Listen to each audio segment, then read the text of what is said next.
Hello mga idol, for today's video magpipintura kami ngayon ng bubong ng bahay. So nagpe-preparation muna kami dito.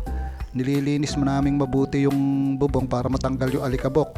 Saka yung may portion na may mga lumot. So kinakaskas namin mabuti yan bago kami mag-apply ng pintura mga kapaintek. So sa ganong proseso titibay yung ating pintura sa bubong. So after naming mapatuyo yan, nagpapahid na kami dito sa ginagawa namin ito sa portion na yan.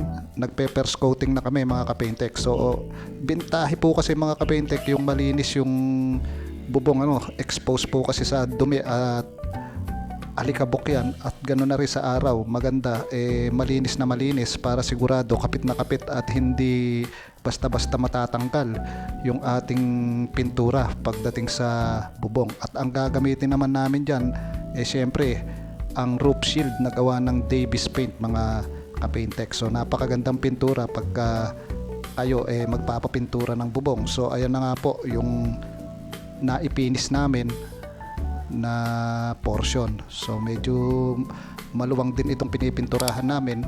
So ayan nga po yung roof shield gawa ng Davis. Napakaganda po nito mga kapaintek.